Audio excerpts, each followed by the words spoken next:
Hello, everybody.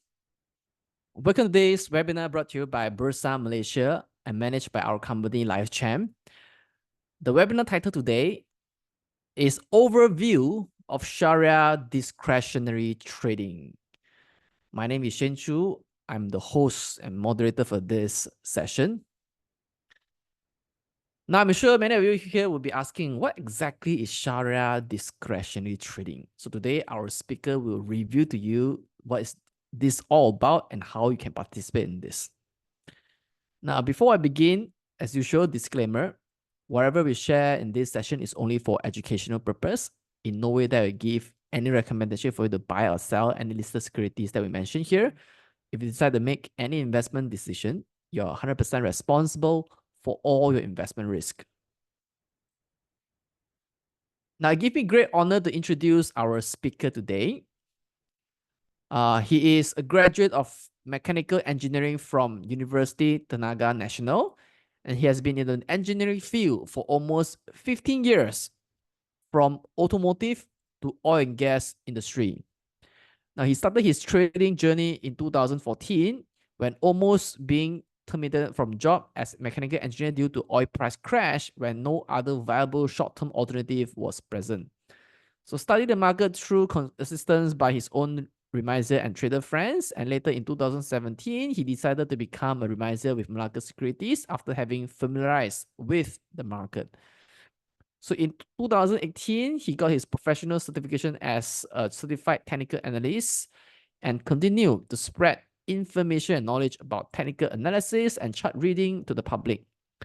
Now, he was recently approved to start discretionary trading. So he is the best person from Malacca Securities to talk about discretionary trading. So he's none other than Mr. Kamaru Nizam. So how are you today, Kamaru? Feeling very good. Thank you very much, Mr. Shane. Fantastic. So we can't wait to learn from you about discretionary trading and as well as Sharia discretionary trading. What are the difference between conventional and Sharia? So right, over to you, sir. Okay, so very good evening. Assalamualaikum to all participants tonight. Okay, thank you very much for joining us. And then for tonight, basically, I'm your speaker today. We'll be talking about discretionary trading. So actually, what is a discretionary trading? Okay, so roughly, we all know that when we open up an account for investing or trading, right? So we open up with a reminder that we know or we're familiar with. We usually would be trying to ask him whether he can trade on our behalf or not, right? So basically, reminders cannot actually trade on behalf of clients. So that's one thing that is against the regulation. Okay, so what they can do is actually open up another account, and then based on that account, reminder can trade on their behalf. Okay, but reminders actually they cannot trade a client's direct account, meaning that you gave the username or password to the reminder, or maybe the reminder is basically using their own system to trade, to buy and sell on your behalf without acknowledging you. Okay, so that's basically is against the law. Okay, yep. But anyway, you have any slide you want to put up? Yes. So let me open up my slides. Yes. Fantastic.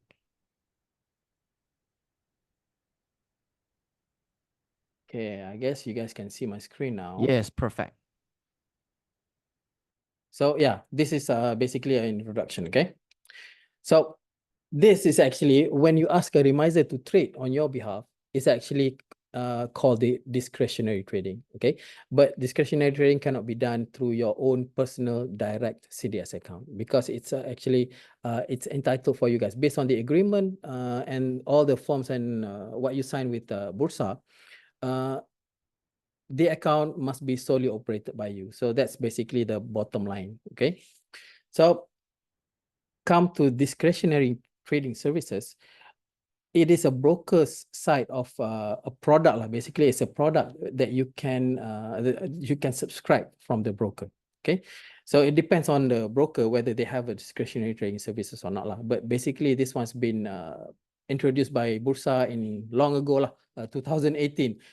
They have this framework. And then when in 2022 in May, that's when they introduced the Sharia discretionary trading. So basically, before this, we have just a general conventional type of discretionary trading. And now, 2 years ago, we have Bursa actually introduced a framework for Sharia discretionary trading. Okay. So a few months after that, actually, Malacca Securities is actually introduced a discretionary trading, Sharia discretionary trading to the public. So basically, we are carrying on from that platform lah. Okay, so a discretionary trading overall, basically, what you have to do after you sign up with the broker, based on the what platform or what discretionary trading program that you want, which reminder is running it or which team is running it. So once you subscribe, you sign the agreement and everything, you have a proper discretionary trading account, a nominees account. Okay, so this nominees account is actually owned by the broker under you as the client. Okay, so you have to separately deposit your money into the nominees account. Okay, so usually the deposit channel or account will be the same, but you need to update through a different channel. Okay. So based on the slides here, basically Malacca Securities already have launched Shariah DT in June. Okay. And then SC together with Bursa actually encourage and empower all the remiser now to open up their own discretionary trading programs. Okay. So doesn't matter whether you are with a Maybank or whatever broker that you engage with, you can always refer to the remisers whether they have a discretionary trading program or not. And then you need to actually check with the broker lah. Okay, so sometimes some people really just do their own discretionary trading without the broker's approval. So that's another problem. Okay, so that's a minimum basic requirement for all the remisers to do the DT discretionary trading program, which is this is one. A basic requirement is actually need to have a 5 years experience in the capital market. Okay. So, like I said before, like I mentioned before, many clients actually have this special arrangement. Usually the old timer, maybe 40, 50 years old, 60 years old clients, they have this kind of arrangement with the old type of remiser. Okay. They have this, I believe this thing still going on, but you know, it's being carried out privately. Okay. Just very close relationship between the remiser and the clients lah. So, and this one, like I said before, this is illegal, okay, because there's no protection on the client side and also no protection on the remiser side, okay. So most of the time, probably there won't be any issues. But if, let's say, the client's actually reporting is not satisfied with the services, they can actually go to the authorities and report this activity because actually it's illegal. And then the authority basically will be siding with the client side, not the remiser side, because it's against the law. And then there will be repercussions from that lah. Okay, so as my advice, any remisers who want to do trade for their clients' behalf actually have to go through the brokers and on the discretionary trading programs. Okay.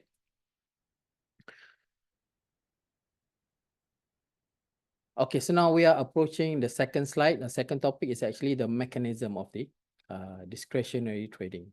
Okay. So mechanism of Sharia discretionary trading, we're gonna have the first of all, it's not going to be your direct account CDS account. It's not going to be our direct CDS account. It's not going to be using the money in our direct CDS. Okay, so you guys have to open up a special nominees account, which is under the broker's name. Okay, entitled on behalf of your name lah.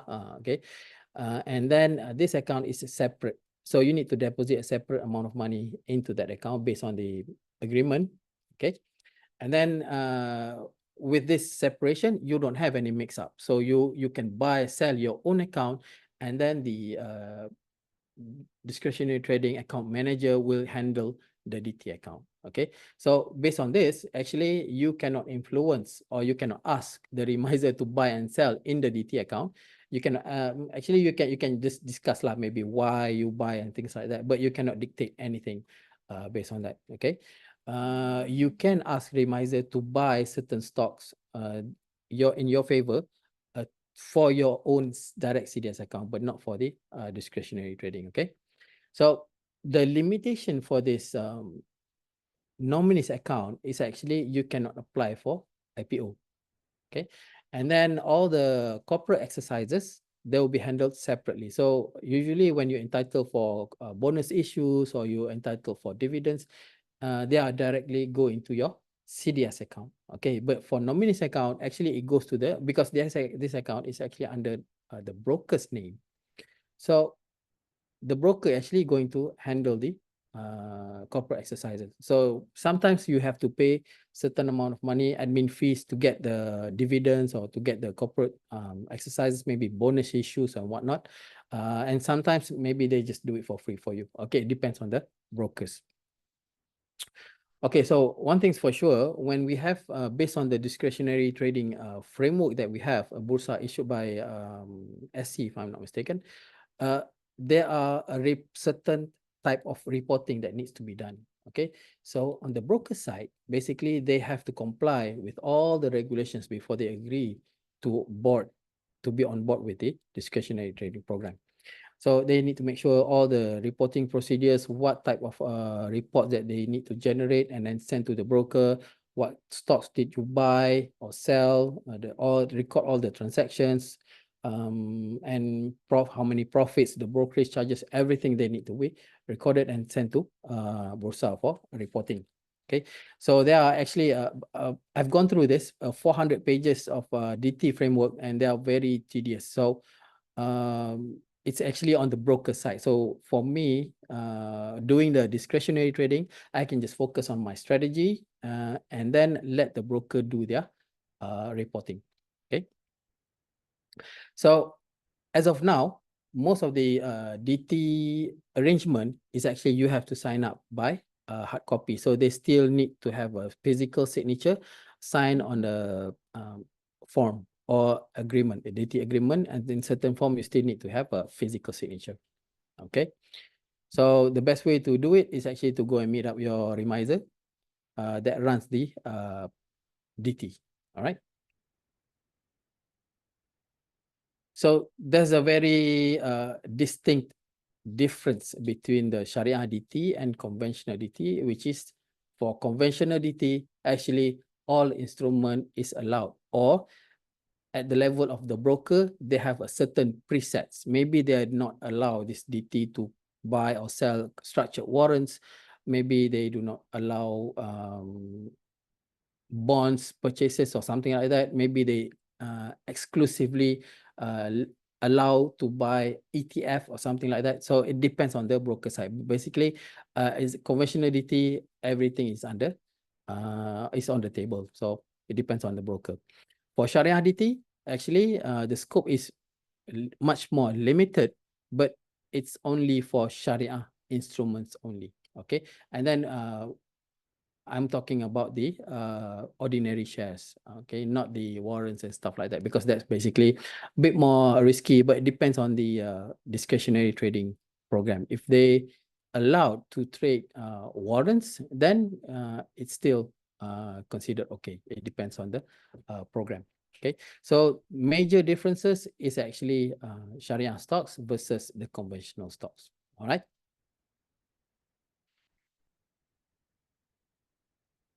Okay, so we are the third topic is actually understanding the fee model of the Shariah discretionary trading setup. Okay, so for this, actually, based on the guideline or the framework that we have, Shariah DT actually allowed only two types of charges. Okay, so the first one is actually, it's called the AUM, or the asset under management type of fee charges. And then the second one is actually a profit sharing. Okay, So based on this, there's only two types. So either you go with the asset under management or the profit sharing. And we do have other terms and conditions like the other fees related to the DT, which is sometimes certain broker implement an early termination penalty. Sometimes they implement admin charges because the nominees account actually do have administrative charges. Brokerage charges, of course, buy and sell, you need to pay the brokerage to the broker, but the rates actually may differ. So maybe you have a direct CDS account which offers certain percentage of brokerage and certain minimum. For a DT, it's actually depends on the program DT manager. Okay, so it could be I don't know, maybe 0.3, 0.1%, or maybe it could be minimum 50 ringgit, minimum 100 ringgit, depends. So once the program is actually approved by the broker, so they can market that or that they can they have to follow the guidelines what's been approved. Okay. So okay, for the AUM or the asset under management type of fee, it's actually similar to unit trust and a typical fund management companies. It's the same basically.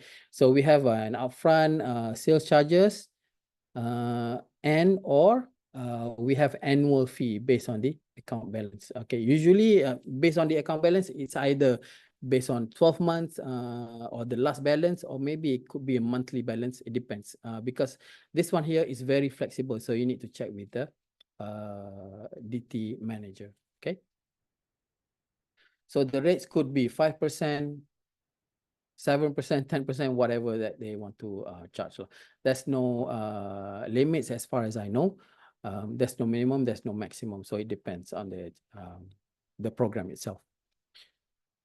So we have here is actually a fee, sorry, an example. Okay, so let's say we have the program says that we have a 5% of AUM fee, and this fee is being charged on a monthly basis. So we have about 0.42% annual fee or the charges basically per month, and they're going to charge based on the last month end balance. So for the first month, actually you have 100,000 here.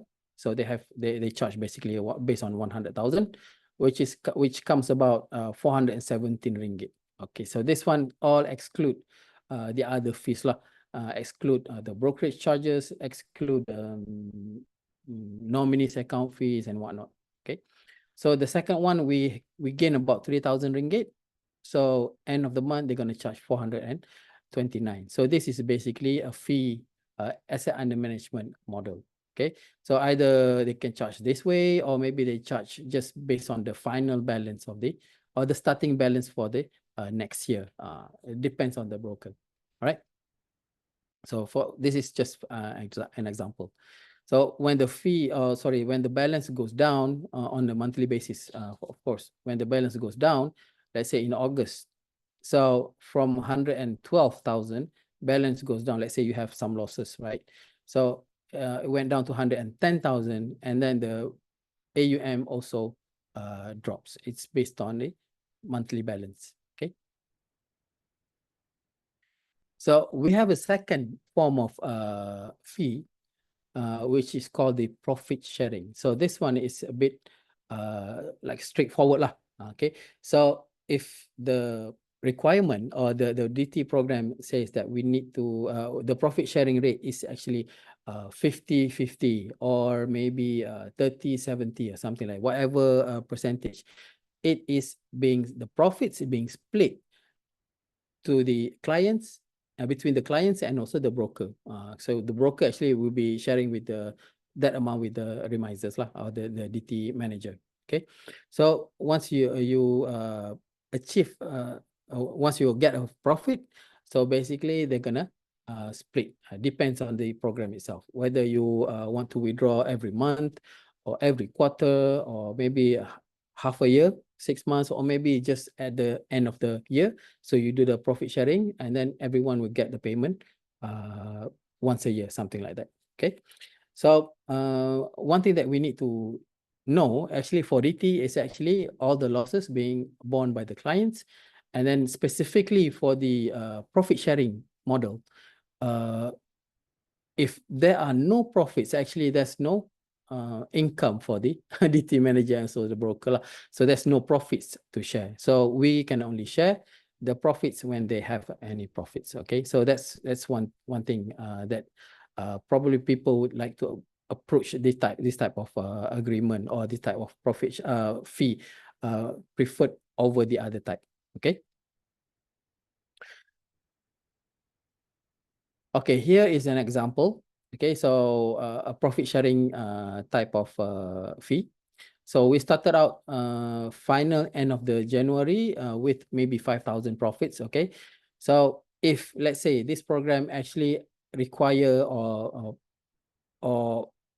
dictates that monthly withdrawal is required if there's any profit. So this is a type of profit sharing that you will get. Okay, or you will have to share.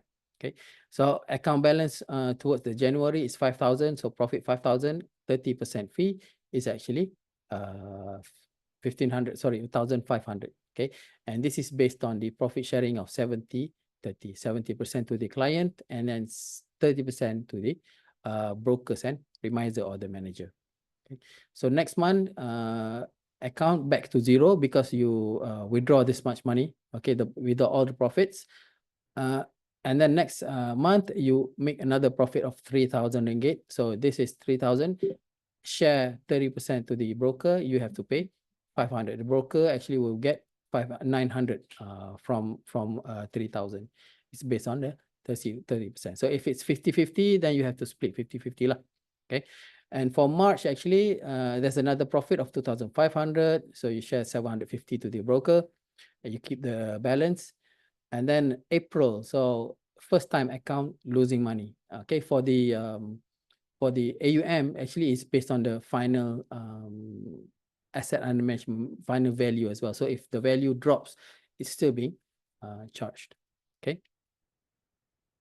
So April, you lose about 1,200, no profit sharing for the remisers and the brokers. Okay, and then next, you make you lost another 300 ringgit, no profit sharing, and then still losing 1,500, no profit sharing here. July, we make 1,200, but actually this one is under the capital, so below the capital. So overall, the account is still losing money. So based on this, the profits is not calculated. So this is just going back into the green territory, still losing money. Okay. So for this much here, there's no profit sharing is can be taken lah. Okay. And then until the balance actually above the required or above your capital. So that's how it works lah. Okay. So once the client actually 99,000 with 800 profit, still zero. And then when it backs to above 100,000 initial capital, so you have 6,000 profit from 99 to 105, right? You have 6,000 profits. Basically, they're going to charge 1,500 based on the 5,000 of profits only. Okay. So this is 30% out of 5,000. Okay. And then the rest is the same lah. All right. So total profits you make is about 31,500. Okay. And then this is the, sorry, it's not the AUM fee, but this is actually the profit sharing. 9,450 ringgit, a portion of the, and then you guys get to keep the balance. Okay. So actually, we have this question here. So which one is actually the best model? Okay. So actually, it depends on the depends on your preference and also depends on the DT program. Okay, some programs actually they offer depends on the program, it offers fee model, strategy, risk, and management to the client, and they are all different. Okay, because the DT is actually very individual, catered to a specific specifically to the remiser or the DT manager. Okay, as of now, what I was told by the broker, we can only have one type of DT for all of the clients, and it depends on the demand, depends on the program itself.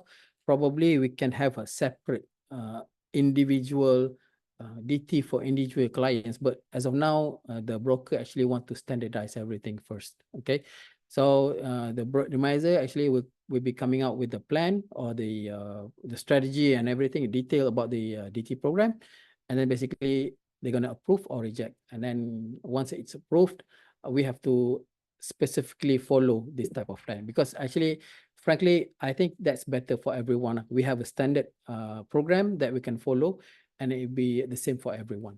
Okay.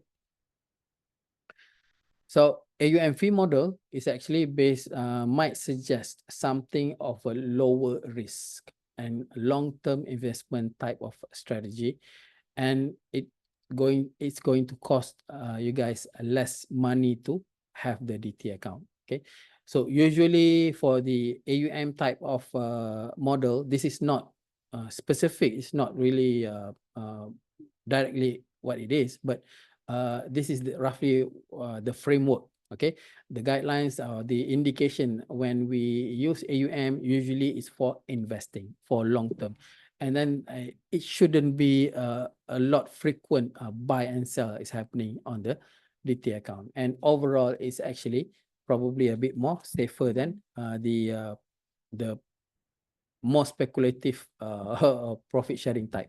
Okay, so we have a second one. It's actually the profit sharing model. Based on the profit sharing model, it might suggest that the DT program is actually a bit more riskier, a higher risk type of speculative trading.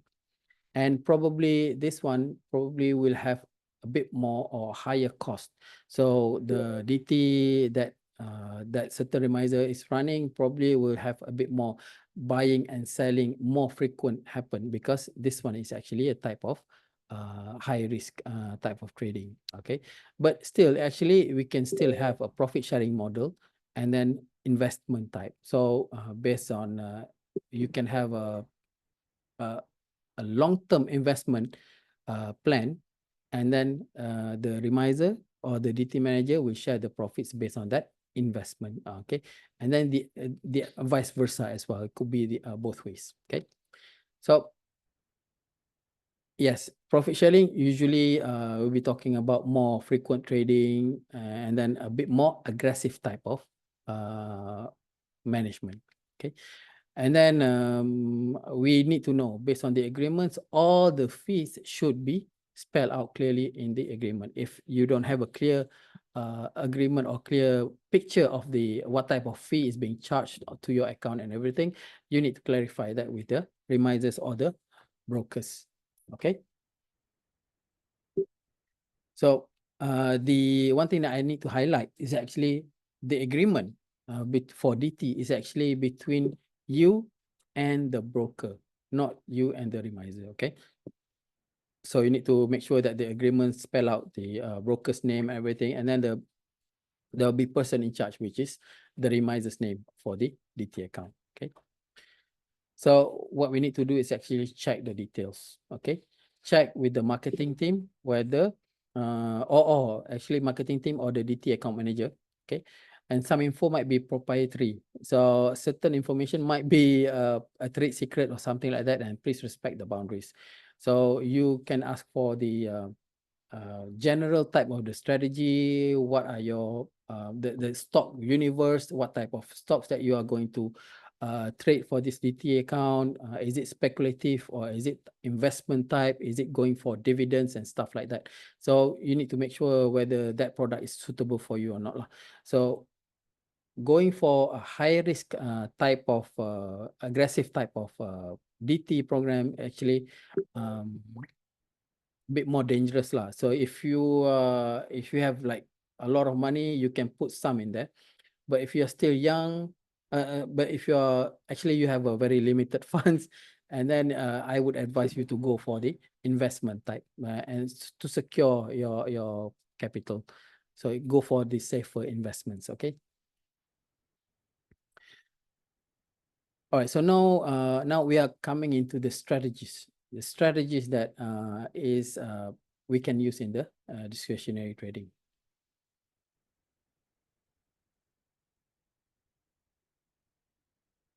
Okay, just checking the chat section. Okay. All right. So now next, actually, we only have a two type of strategy in DT, in just the general overall strategy, which is the first one is actually for investing, and then the second one is actually trading. All right. So when we talk about investing, actually it involves stock selection of fundamentally strong companies. And then these companies actually very stable. Sometimes it's a REITs type of strategy. So you go for dividends and sometimes you can go for capital gain. So investing is generally regarded as a very safe type of investment. And so you do the study up front about the company, what type of business model that they have, what type of dividends that they are giving out, corporate exercises, do they have any issues with the management, issues with the stocks, or issues within the general community, or maybe sometimes their accounts reporting. So need to check whether everything is okay. And then investing, basically we go for long term. Okay, so we can, for example, everyone know Warren Buffett investing style. So it could be a value investing. It could be investing in types of income, dividend investing, and many more styles. Okay, so usually we are expecting a bit like 5 years forward. Okay, usually 4 to 5 years horizon. Okay, and then it actually based on usually it's a stable, give it stable returns over the long run, maybe 5 years or more. Okay, so as I said before, the strategy details might be different, okay, and vary upon individual DT programs. Okay, so for strategies that we have, actually DT for investing, who is it for? It's very straightforward. DT for investing, actually for clients who actually wants to have a very safe or safer okay, capital market is not the safest type of investing, but relatively speaking, investing is a lot safer compared to the trading that we do. Okay, so for the clients who prefer stability, lower side of the capital market, they wanted something like an income or dividend, we can go for investing type of strategy. Okay, and then we have a DT in terms of trading strategies. Okay, so trading actually involves more of a speculation approach. Sometimes they trade based on the technical side of the stock, which is this chart. Sometimes it's based on the momentum, price, and volume. So sometimes they are riding up on the trend. Okay, sometimes they have positive news. So basically, sometimes they trade based on bad news. So extremely bad news sometimes warrants a technical rebound. So basically, they trade on that. So yes, trading is a bit more risky and a bit more aggressive type of DT approach. Okay, so over here, the governing strategy is actually being approved by the broker. So the remisers or the DT manager will have to comply with the rules that they have set or presented to their brokers. Okay. So yes, typical trading strategies involves charts, news trading. Sometimes they refer to chart patterns. Okay, they use indicators. Okay, sometimes they use proprietary indicators, certain indicators that can give them buy and sell signal. Okay, like our previous DT, we use a specific indicator that can tell us when to buy or sell for that specific stock. So basically, they use that as well. And some of the strategies, they use a screener. So this type of screener, maybe it's automated, maybe it's a manual screening processes, they have certain parameters, so they trade the stocks based on that screener. Okay, some DT actually use that, or other technical analysis terms and methodology like maybe Elliott wave or something like that, or maybe Wyckoff method. And sometimes they use a mathematical model approach. So they have certain parameters when the market condition is this way, and then when the stocks behave certain type of giving certain signals, and then they calculate this using mathematical model. So that one as well can be used as long as it is approved by the brokers. Okay, so who is it for this trading? This trading is a bit more higher risk than the investing type. And then for a bit more younger clients, probably they have some money to spend to put in the capital market for a bit more risky products. Okay, a bit more risky. And then they have a longer time. I mean, they're still young, they can still work and then get more money later in the future. So they would be suitable type of clients to sign up for a DT in terms of strategies that is using trading. Okay.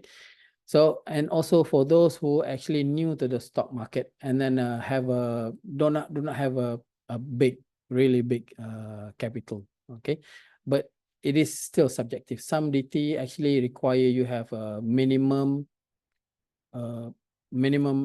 investment amount. Some do have a higher minimum. Okay, and then this strategy as well depends on the individual DT program. Like I said before, sometimes they use strategies, they use screeners.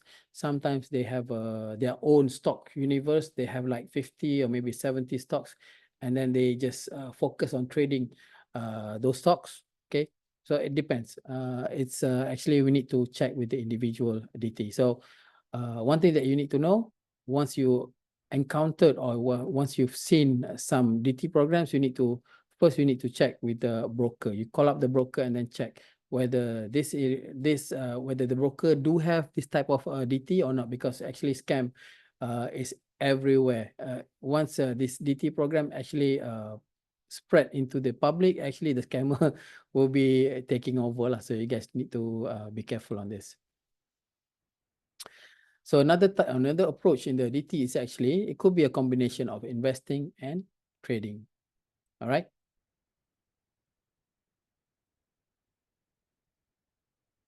So for the strategies to be implemented, okay, so a DT, for a DT to be approved, actually they need to be vetted and viewed or reviewed by the management before it's being approved. Okay, so the reminder or the DT account manager actually is required to present the strategies, a very detailed strategy to the management for review and approval. They need to have a back testing data. So that's one thing that my broker actually requested to present.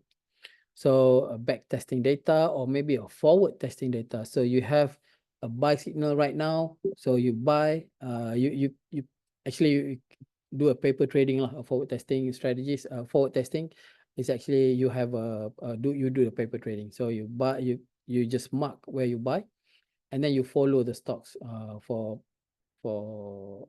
maybe 5 days, 10 days or whatnot. It depends on your strategy. And then you need to clarify the buy and then the sell signal. Okay. So sometimes the broker is asking for historical portfolio. If you've done this before, this is your own personal strategy without any modification, you have your portfolio, you can present your portfolio as well. So all this information is required before the management approve your strategy. Okay. So point number 2 here, broker side usually typically is involved in reviewing and approve a specific strategy for the DT to ensure the strategies are relevant. Okay, so they are not going to scrutinize or not going, usually they won't tell you this strategy you cannot do and this one high risk and whatnot. So as long as you can prove that this works, actually this one is okay. Okay, But that's you shouldn't be arguing with the brokers. Actually, I'm talking to the remisers. So the broker also might suggest that changes or modification to the strategies as they see fit. Okay, because sometimes the broker usually they have a bit more experience, a bit more a bigger overview. They can see a bigger picture, something like that. So better to hit their suggestions as well. So yeah, but basically they shouldn't be interfering with the overall strategy, so that what if the strategy works, they shouldn't be tampering too much with it. Okay, maybe they're just going to comment in terms of profitability of the clients, in terms of conflict of interest. So let's say if you do too much trading on one account, right, and then the profits basically comes to a very small profit, so there will be the strategy will be questionable as well. Okay. So now point number 5 is actually why should investor consider Sharia trading discretionary? Okay, Sharia discretionary trading. Sharia discretionary trading specialized, specially formulated for Muslim clients. Okay, and then it can actually allow non-Muslim to trade to use discretionary trading for Sharia as well, because this product is actually focused on the Sharia stocks. Usually they have less controversies, they have less I mean their own accounts, they have comply to the Sharia standards as well. So basically there's about 800 stocks that is Sharia compliance right now. So technically you can trade almost all the stocks. So it's probably except for banking stocks and also gambling lah. Okay, so Sharia DT is basically simple and straightforward, and you just let the remiser or the broker trade for you. Okay, so if you agree based on their terms and conditions, their products, the specific, the services, the strategies and everything, you can just straight away let them trade for you. Okay, so they are going to focus on Sharia compliance stocks, and also they basically charge basically follow the Sharia charges lah. Okay, so this activity is actually regulated and transparent activity. So apart from the broker is actually monitoring the remiser trading, there will be a Bursa also will be focusing on your activities as well. So if they see some activities that is actually trying to manipulate the market and whatnot using the discretionary trading account, the remiser will be warned and also penalized. Okay. So like I said before, the trading activities is actually monitored, and this is actually for everyone, for Muslim and non-Muslim. So specifically for Muslim, actually all Muslims can sign up for the Sharia DT, because the stocks universe is all focused on Sharia stocks. So for example, if the stocks actually out from the listed out from the Sharia compliant list, what we can do actually follow the recommended SC Sharia panel. If the stocks actually in profitable status, you can actually you have to sell and then get the profits and then done with it. If the stocks is actually in losing position, you have the option to keep the stocks until you are break even. Okay, so we're going to follow all that details lah. Okay. So again, this is a reminder for everyone to make sure if you wanted to sign up for a DT product, if you have any, if you encountered some of the DT, check with the broker, call and confirm. Or if you know the remiser, check with the remiser whether this is his product or not. Ensure everything is legal and proper. Okay. You need to verify this one, because sometimes the scammers are everywhere. Okay, once this DT pick up, more probably they'll be marketing even faster than the original ones. Okay, they'll be marketing this one faster than the original legal programs. Okay, so you guys need to avoid being scammed and then participate. This is my recommendation. Please participate only with regulated brokers or participating organization and check the SC website. Okay, so this is to ensure that you have sufficient protection in place. Okay, so this is the capital market. They have the authority, which is the SC Securities Commission, as the authority to actually they can do up to they have their own acta or acts they can enforce. But if you are being scammed, it's not under SC lah. If you are being scammed, it's under the police, and then you have to go through either the tribunal, the consumer tribunal, or maybe just to the court lah. But if the scammer is not being caught, there's nothing you can do. Okay, so have the proper protection, go with the legal and regulated brokers. So this one here is actually a slide for the remisers who are attending the session. A general guideline for you guys, for the remisers to start a DT, first you have to contact your broker, okay, and ask them, let them know that you want to do the DT for your clients. Actually, you need to have at least one client that interested to do the DT for you. Okay, so you cannot have a DT program and then no one sign up. Okay, so a second one is actually to have a minimum of 5 years of experience in the capital market. So this one here is actually a regulation by the SC lah. Okay, so if you're 6 years old, 10 years old, experience, 10 years experience with the within the capital market, actually you are more than qualified to start a DT, provided we have a proper and really detailed strategy. Okay. And then point number 3, you need to have a sound and a complete and also proven strategy in hand. So that's why they're gonna need back testing data, or they have you can hand them forward testing data and also historical portfolio if there's any. So you need to somehow show that this one here is actually working okay. So it doesn't need to have a perfect score, or you need to gain you have gained like 50 or 100% over the last year. No, actually you just need to prove that strategy works. That's it. Okay, so you can sign NDA with the broker if applicable. If your strategy is really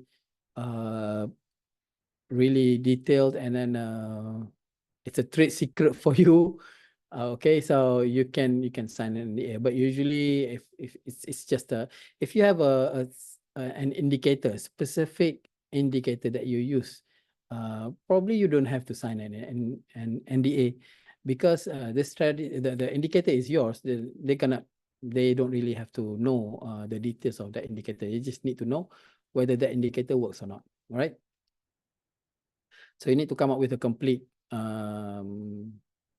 all the backtesting data to back up your strategy. Okay, so point number 4 actually point number 4, discuss all the possible scenarios for the strategy.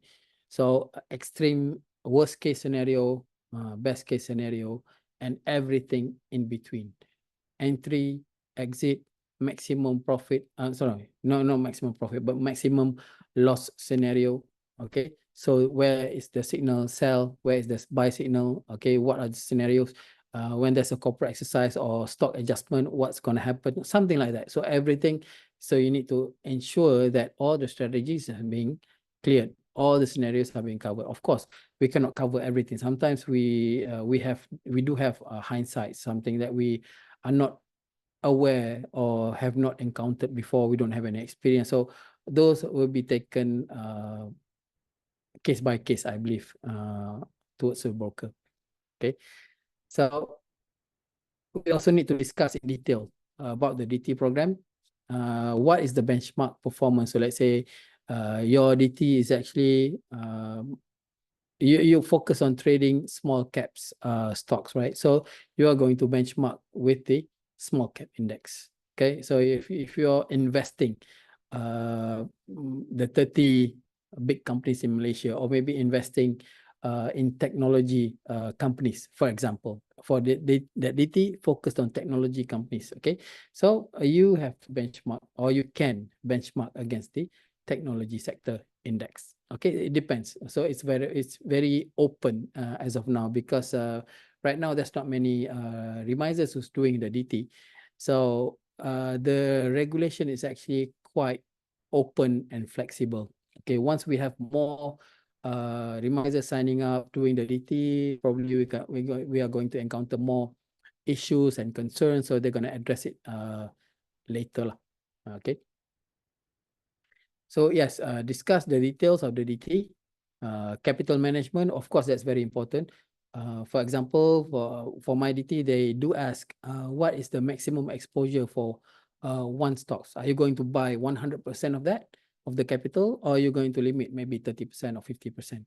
Okay, so you need to clarify that as well. So if, let's say, your DT minimum investment is like 10,000 ringgit, for example, okay?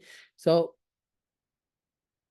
for 10,000 ringgit, usually you would buy only one stocks. Okay, so that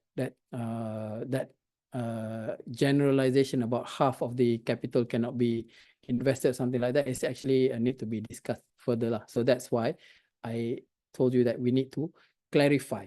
We need to clarify individual scenario so that we can be very clear with the brokers.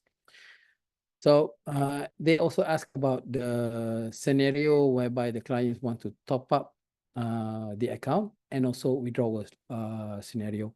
Okay, risk management, how much risk you are going to take before you do the cut loss and everything. Okay, some brokers probably might be going for a higher requirement, and that depends. Okay. So we can also need to discuss about the brokerage. Okay, sometimes the brokerage will be same as the online rate, and sometimes will be higher. It depends what you want. Okay, and then we need to engage with the relevant stakeholders, definitely, with especially with the authorities and also the association. Some of the association that we know is actually Persatuan Remiser Bumiputra. So if you are Bumiputra Remiser, you can engage with them to get more info or guidance, or you have a certain requirements that the broker is actually you are not sure about that, you can just check with the stakeholders. Okay. And then okay, so that's it for our session today. I guess if we have any question, we can send the question in, and I pass to Shane for now. Shane, go ahead. Thank you so much, Kamaru, for sharing with us about overview of Sharia discretionary trading. So wow, today we learned a new thing in this trading. So if you have a need to let your remisers to help you to run the specific strategies on your behalf, then you can consider to engage a remiser who has a license to do DT. Okay, so if you have any questions to ask our speaker today, you may write them at the Q&A box, not the chat box. Okay, write them at the Q&A box. We'll address them accordingly.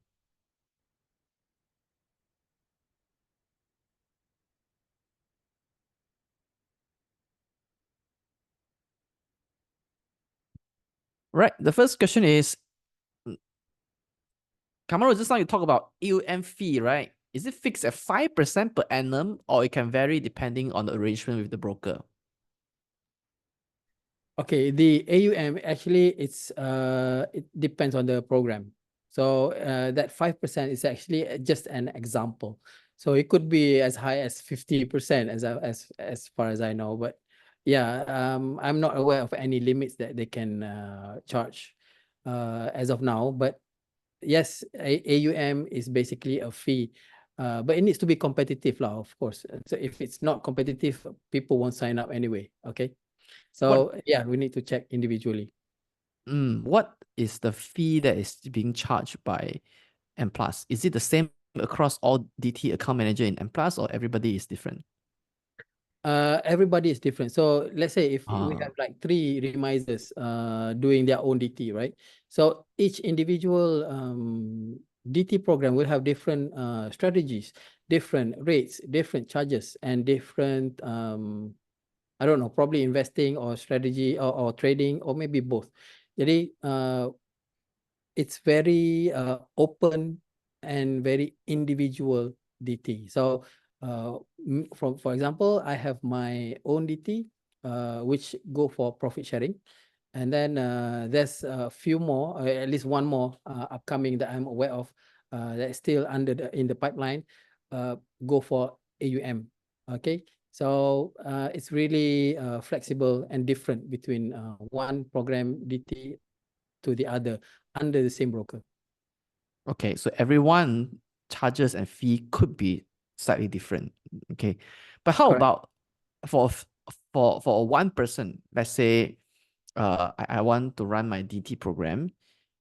Can I charge client A 5% AUM, I charge client B 4% AUM, I charge client C 30% profit sharing, I charge client D 20% profit sharing. I mean, can my fee varies between clients? Okay, so based on my discussion with the broker previously, they only allow one type of DT for now, because this one here actually, if we have multiple DT for one remiser, there might be a mix up or certain issue. So as of now, one remiser, only one DT program, and it's all standard. So a different remiser, they can have their own preference. So they have to pick one strategy lah. They only present one strategy, whether it's investing or trading, and pick one, whether it's AUM or whether it is profit sharing basis, right? Correct. So that's So what your broker practices. yes, yes. Okay. Thanks, Kamaru. So the next question is, which other brokers offer discretionary trading and Shariah discretionary trading besides Malacca Securities that you know? Okay, so as far as I know, actually, only Malacca Securities offer this type of Shariah discretionary trading accounts. So I'm not aware of any, because this is actually quite new. Last year, 2 years ago, 2022, Malacca Securities on board this DT program, and then I haven't heard any new DT program since, because doing the DT is very complicated ventures, and then usually the brokers do not want to take any chances lah. All right. Thanks, Kamaru. So is derivative trading allowed in DT? Okay, derivatives as in futures market is right now it's not allowed. My Not broker allowed. Mm, my broker only focused on securities. equity. But actually derivatives in terms of like warrants, call warrants, structured warrants, and everything, derivatives like that. I think is not allowed for Sharia DT specific for me, but I think it's very customizable. If let's say if you have a DT program that wants to focus on high risk type of trading, they want to focus on warrants trading. I think if the broker allows it, then yes, it's possible to do so. It depends on the broker. It's very flexible as of now, but not the futures market. No. So conventional discretionary trading allows the use of warrants in the strategies. Am I right? Yes, I believe so. So But Sharia does not allow because warrants are not Sharia compliant. some warrants are not. So last time in our DT, they allowed to trade warrants, but they do not focus on that, because a warrant a bit more riskier type of instrument. Okay, I see. So it also depends on the broker discretion, Correct. whether your broker allows it or not, because it is depend on the risk management. Yes, yes, that's right. So as a client, can we ask the DT account manager to show us, their back test strategy, forward test result, as well as their historical portfolio performance so far? I believe you can. I would share the data, the back testing data lah. I would share, because strategy that I'm using is basically using my screener. Okay, but you have to know that the strategy, the back testing data is in no way representing the future performance. Okay, so you can see probably the data, the back testing data, all good, and then suddenly the market turns to the worst side, and then the performance is not as expected based on the back testing data, because yeah, back testing data or historical data is exactly that. It is history. So what we need to focus on is actually the future. So you cannot simply rely on the backtesting data to conclude that this one is okay and that one is not okay now. But of course, I don't see any issues if the remiser is actually marketing the data, marketing the DT. I don't see any issues if you're asking for the backtesting data. Yeah, why not? Okay, yeah, good. So there's some transparency for us to know, whether we are convinced by the historical performance, so whether we can assess the performance in the past. Strategies, yes. Yeah. The next question is by Ahmad Danish Mashafizi. Are there any specific minimum capital to start DT? Okay, yes. Usually the broker would be setting up a minimum capital investment scenario. Yes. Uh, Previously it was 30,000 for Shariah DT. And then I think recently for myself it's 50,000. And then I do believe that the others probably will have varies lah. Maybe they can set 10,000 ringgit, 50,000 ringgit, 100,000, depends on the remiser. So it's very, very open and flexible. But yes, they do have a minimum investment amount. Mm.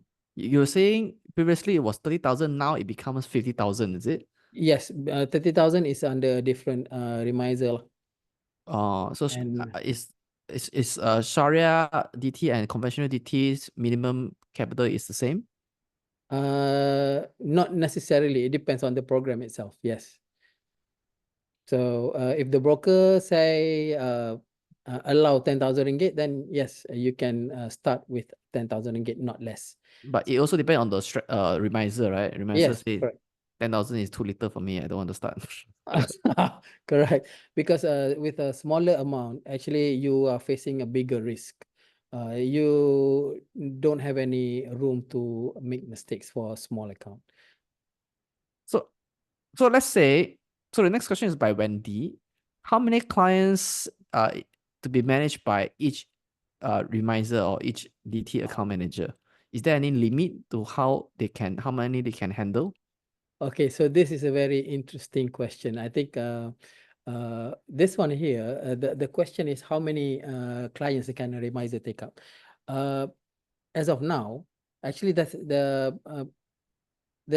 I don't think there's any limit, a physical limit or as per required by the regulation, how many remisers you can take up, how many clients can a remiser take up. But what we have, probably the limitations that we have right now is probably the system. So if the system that we have is actually manual key order, buy and sell, there will be a very limited amount of clients that can participate under that DT. So personally, I'm just sharing my experience. A maximum for me, probably a maximum of 10 clients. So if let's say if I have 100 clients, because my strategy is actually trading type of strategy. So we're gonna have a lot more active buying and selling. So I cannot really buy and sell for 10 clients almost at the same time, right? So there will be slight differences. Some account will be buying a bit higher price and some account will be buying at the low price. Same thing as the selling as well. So the limitations actually, I believe there's no regulation in terms of how many clients that you can handle, but it's more of a physical limitation or the system limitation. For a DT program that have a very long horizon, that maybe an investing type of DT. Okay, so a clients probably buy and sell maybe once or twice a year. Okay, it depends. So maybe the clients deposit, they straight away buy the account, and then that type of DT, probably that remiser can handle maybe 100 of them, maybe 200, 300. I think that's not a big issue. But for a trading type, it's going to be a bit more restrictive unless you have a system whereby you can, like a fund manager, you can have a system whereby when you click buy, and then all these account that tag to this system actually are going to buy at the same time. So it depends. That right now there's no limit. I see. So does the system allow you to place um place order on behalf of 10 clients at the same time, or you have to log in, log out 10 times? The system that is in the market right now, or the brokers are using, some brokers are using actually, it allows you to key in the order, just press once, and then they're gonna uh Executed at all accounts. yeah, something like that. Yes, Okay, I see. but some brokers do not have that, so you have to set the buy and sell manually one by one. Oh yeah, that would be very time consuming. If you're doing like scalping or intraday, then Yeah, it's very so hard that's for why you you cannot to. have that many clients. Yeah, Yeah, to yeah. be If you can fire responsible an lah. order and go to all the accounts, then I think it is much efficient. I would prefer a very small amount of client, because there'll be really less work in terms of the because if you do trading, it'll be the same buy and sell, same signal. So if you have 10 clients or 100 clients, it will be the same, but you have to do 100 times of the same thing compared to just one or two, maybe 10. Mm, okay. Yeah. Zam make a comment to say that you can use a function of a basket order available at Bursa Malaysia. Kindly check with your broker. Yeah. Zam made a Yes, comment. Yeah. but no, actually my broker do not have that. Oh, yeah, brokers. Okay. Yeah. All right. So let me see. The next question is, what is the underlying assets mixture that is allowed by the DT framework? um Assets. It's very flexible. It depends on the agreement between the remiser and the broker. So if that DT is actually wants to focus on the equity or the stocks, or maybe they limit their stocks universe or the stock selection to probably FBM 70 maybe, or maybe top 100 stocks in Bursa based on market cap. So that's their limit lah. Basically, they're gonna focus on that. They're gonna buy and sell based on that 100 stocks. They cannot buy penny stocks, because they specify the strategy that they focus on 100 stocks basically. So they need to follow that. Yep. Can they do like investment in lead market whereby you need the requirement of sophisticated investor? Yes. So sorry, the I don't think they allow for the lead market, because specifically they just open for um ace market and main market at the moment. But uh, if any remisers that are interested, or maybe you're as a client, you're interested to invest in a lead market companies, probably you can approach your remiser to do this type of DT, and then discuss with him, and then he can present that strategy to the management. So let's see if that's get approved lah. All right. So from your experience, what are the common strategies employed by the DT account manager um, in your firm? Okay, so as far as I know, there are two types lah. One is actually focused on the capital gain but long term. So they select really good companies based on the financial, based on the business model, based on the analyst trend forecast of the future sectors and profitable industries in the future, and then they focus on that. So they go for long term. So that one I think is quite similar to a fund management companies. And then there's another type of strategy, actually trading using indicators. And then the one that I'm using is actually using my technical screener. So focus on the buy and sell based on the buy and sell stocks that listed in my screener. Okay, so those two are the most common ones are usually one with the indicators, probably a bit more common compared to the screener type. So the indicator type has more demand from the clients. Regular, yeah, people get use that approach a bit more because my focus actually using the normal trading strategy, normal technical strategy, but I have a special selection for uh, the screener. They have special criteria. So the advantage is actually a the screening process. Thanks, Kamaru. So what are the risks associated with discretionary trading for Malaysian investors? Wow. Okay. So the common risk is actually performance. So it's very obvious.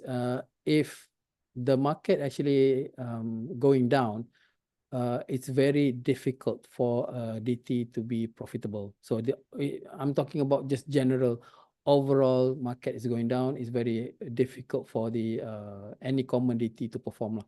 But in the it depends. Some of the misers, sometimes probably they're very good traders. They do in the bearish market, probably they have to do short-term trading lah, and then a bit more speculative.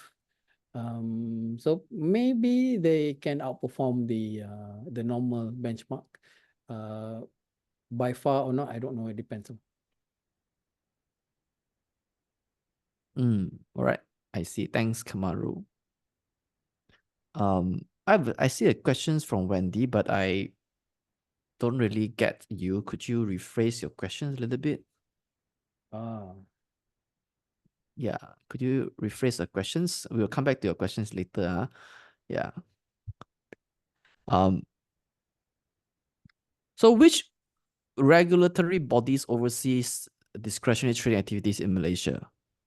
so we have Bursa and also SC. SC is just come up with the rough idea lah. I believe they're gonna enforce that. And then whatever reporting that we do have to go through Bursa.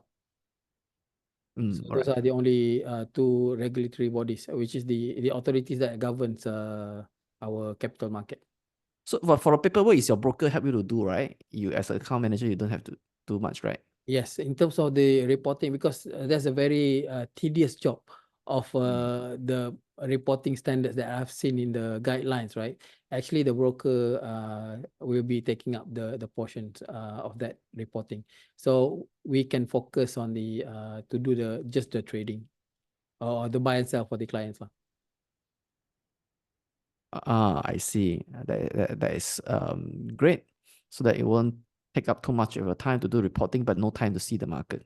Correct. Yeah, I think the reporting is very tedious. Yeah. So a good thing that the broker helped me to do that. So just now you were saying that there are a lot of this kind of arrangement between Remiser and the clients to help them run their strategies, and they are not under DT. So what is I'm not sure if you are aware, what is the penalty? This is I think you imply that this is unlawful, right? Because they require a license. So what is the penalty if, it is caught, and does it usually favor the client side or favor the Remiser side? Even though you have an agreement, a proper agreement with the remiser.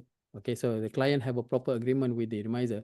That agreement actually is not applicable because what we are dealing with is actually the capital market which have a different set of regulation. So if this one here is not being governed by the capital markets authorities, then it will be under the police or under the you can go to court and then claim under criminal or commercial crime or something like that, right?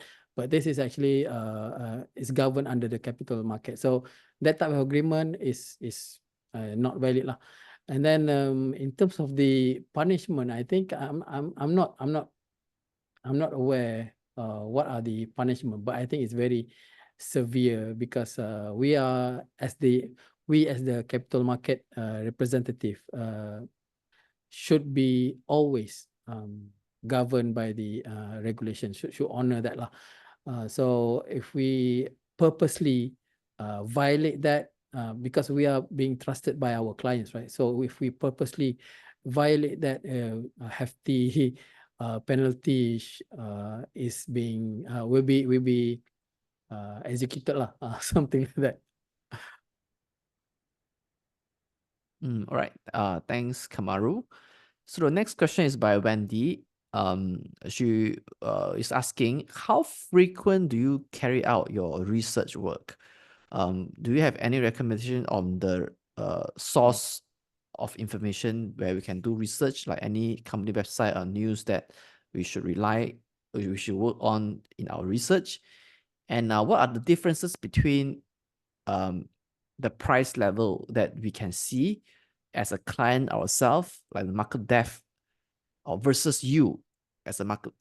How many market depth can you see if we entrust you to run the DT? Okay. So let me answer the last question first about the market depth. Actually, for the Remiser platform, normally you would see like 5 levels, just like everyone else lah. But in the platform as well, you can check on the Q analysis. You can see all 20 levels of market depth. You can see 10 levels of buy and then 10 levels of sell. So it's not on the dashboard, but it's in the Q analysis function, specifically for Excel Force platform. So yes, you can see that. There's no problem for you to access that info. Maybe the broker will be restricting some of that function, and then probably you have to subscribe because uh, those kind of data actually you have to pay. The brokers have to pay some price for to subscribe to that kind of data. So yes, if you want those kind of price levels, you can subscribe if the broker offering it, or you have the options to subscribe to other charting platforms or charting or software providers, like TradingView or some other Bursa Station, share investor. So they have, if you subscribe to that, like pick a stock, something like that, if you subscribe to that, to their package, right, you can see all 20 levels, means that 20 levels of buy and 20 levels of sell. So those are not exclusive access. It's just that you need to subscribe to it lah. So there's no difference between the price levels that we see. Probably in terms of execution for the remisers side, maybe they're going to have a dedicated line or route, order route for certain platforms. Okay, like the normal ones that I use is just through the normal platform lah, normal remiser platform, but they have another access which is called the I can't remember what is the name, but actually a special platform whereby you log in and then you get a direct line or execution straight to the bursa without going through any other servers lah. So but that platform actually you need to pay a monthly fee for that. So I don't use that because normal connection is already good enough for me. So and Shane, what is the first question just now? How Yeah, many the time first research, question right? was, how frequent do you do your research? And is there any, what are the sites that you can recommend us to do the research? For instance, the website, where are the news portal where we can refer to for us Okay. to carry out our research work? Okay. So I most of the time for my own trading and also for the DT, I don't really use fundamentals or do much research because what I do is basically focus more on the trading. So I keep up to date with the news, and then basically that's it. So you need to aware some of the stocks, you need to aware their earnings pattern. So you don't have to go and study every day. So because earnings actually comes every 2 or 3 months, right? So you just need to be aware what are the past years performance, how the earnings pattern, and then you can expect good or bad for this company. You can anticipate lah. So that's one thing. I don't do that much research, but some of my friends who's actually trying for DT and then do the investing, right? So they focused on future. They read a lot of journals, they read a lot of website that shares information like Bloomberg and something like that. That kind of level, they try to foresee the future trends. So become actually he's actually aspiring to become a fund manager lah. So yeah, he loves that type of research. So he's focused on that. But for me, I more on the trading side. So the main platform that I use for my trading is actually pick a stock .info lah. So that platform actually for me it's a complete platform. So you have a proper charting, a very nice one, and then you have your own custom screener. You can do your screener right there. Of course, you cannot create your own indicators, but yes, you can ask them to create for you, or you can also refer any news, earnings pattern, fundamentals that are complete in there. So yeah, you can get more info if you go to the website. Thanks, Kamaru. So if any question to ask our speaker, please write them at the Q&A box. Yeah, we have a couple of minutes left. So, Kamaru, what types of financial instruments are prohibited in Sharia discretionary trading? What type of what? Financial instruments That's allowed? that are prohibited, not allowed. Oh, okay. Prohibited. I know that we shouldn't be trading structured warrants and all the structured warrants is not allowed. All the banking and gaming stocks is not allowed. Those are, if you are a manager that is really, really careful with your with the DT that you run, you might want to avoid scandalous and also controversial companies as well, even though they are Sharia compliant companies. There's a I don't know, there's a point in Sharia whereby actually you need to avoid all these controversial companies, companies that probably is more interested in scamming the investors or something like that. Most of them are like penny stocks companies. So even though they are Sharia compliance, actually some of them are, I don't know lah. The market say they are giving bad intentions. So maybe they just want to scam investors' money, like issuing rights issues or something like that, right? So even though they are Sharia compliance, they are not really properly proper Sharia companies lah. So you might want to avoid that kind of companies as well. All right. I see. Thanks. So before we conclude the sessions, the last question here is, what advice do you want to give to us who if we want to try out discretionary trading or Sharia discretionary for the first time? Okay, so if you guys want to sign up for discretionary trading, first of all, I think you need to check with the broker and then the reminder whether this kind of discretionary trading is suitable for you or not. Because actually you need to be careful. What you want, what we want is sometimes it's not necessarily the best for us. So sometimes certain people cannot tolerate big losses.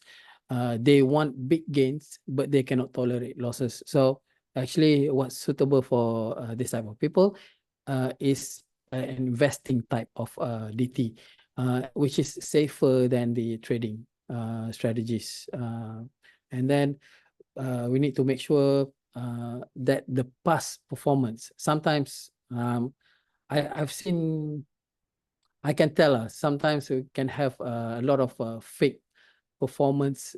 So you need to ensure that we know or we're aware that past performance actually do not guarantee the future performance. So you cannot use that as a reference, but you can just talk to the reminder and the broker about what their strategies are, how are they doing, and then what market conditions are they perform, and then they do not perform, all those things. So you need to be aware lah. And then make sure that you do not have unrealistic expectations. That is one thing very, very important. All right. So must have realistic expectations so that you don't be, overly greedy and expect a lot of return from, Yes, yes, yes. yeah, from the DT program. Okay. Yeah, for the marketing side of also need to be careful not to promise uh too high lah. I mean not to promise extreme good results and something like that. Need to be very open and transparent as well. All right. Thank you so much, Kamarul Nizam, for sharing with us about overview of Sharia discretionary trading. So, ladies and gentlemen, you just listened to reminders of Malacca Securities, who is Kamarul Nizam, who is allowed to perform discretionary trading on behalf of clients. Thank you so much, Kamarul. Thank you for having me. Good night.